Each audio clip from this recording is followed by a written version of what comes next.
আজি গণৰাজ্য দিৱস আৰু এই গণৰাজ্য দিৱস উপলক্ষে নলবাৰীৰ নতুনকৈ নিৰ্মাণ কৰি ওলোৱা সংহত জিলা আয়ুক্তৰ কাৰ্যালয়ৰ সন্মুখত 1000 নলবাৰীৰ শিল্পীয়ে খুব সুন্দৰভাৱে বন্দে মাতৰম পৰিৱেশন কৰিছে।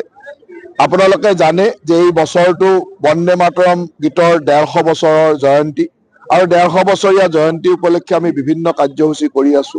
আজি গণতন্ত্ৰ দিৱস উপলক্ষে আৰু বন্দে মাতৰমৰ 150 বছৰীয়া জয়ন্তী উপলক্ষে শিৱম কলা কেন্দ্ৰৰ নিৰ্দেশনাত নলবাৰীৰ 1000 শিল্পীয়ে খুব সুন্দৰভাৱে ইয়াত বন্দে মাতৰম পৰিৱেশন কৰিলে। এক অভূতপূৰ্ব দৃশ্য, নান্দনিক দৃশ্য সকলোৰে হিয়া জুৰাই গৈছে।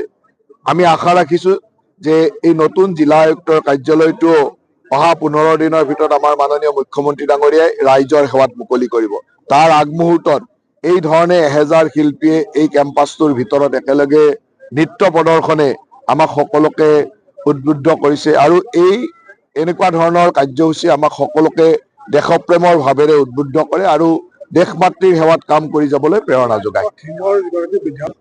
এই ঘটনাটো আজি নহয়, বন্দে মাতৰমৰ গোটেই পুৰা গীতটোৰ সেই সময়তো মুছলিম লীগ বা তেনেকুৱা ধৰণৰ যিবিলাক মুছলিম লীগৰ সমৰ্থক আছিল, যিবিলাক ৰৈ গ'ল ভাৰতবৰ্ষত, তেনেকুৱা মানুহবিলাকে তেতিয়াও বিৰোধিতা কৰিছিল আৰু বন্দে মাতৰমৰ বিৰোধিতা দেশখনক ভাল নোপোৱা ৰাষ্ট্ৰ বিৰোধী কামত জড়িত থকা মানুহটো কৰিবই। কাৰণ ভাৰত ৰাষ্ট্ৰৰ প্ৰশংসা, ভাৰত ৰাষ্ট্ৰৰ গুণানুকীৰ্তন ভাৰত বিৰোধী মানুহে কেনেকে ভাল পাব? গতিকে ভাল নোপোৱাটোৱে স্বাভাৱিক। আৰু আজি এতিয়া আমি যিবিলাক কথা আমি কৈ থাকো সেইবিলাক বহুত মানে ৰাজনৈতিক বুলি কয়, এতিয়া সেই পৰিৱেশবিলাক দেখা পাইছে।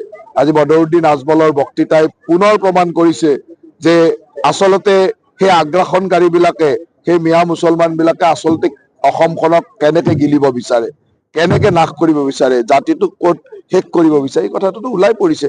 গতিকে এই ধৰণৰ আগ্ৰাসনকাৰীয়ে বন্দে মাতৰমৰ বিৰোধিতা কৰাটো স্বাভাৱিক।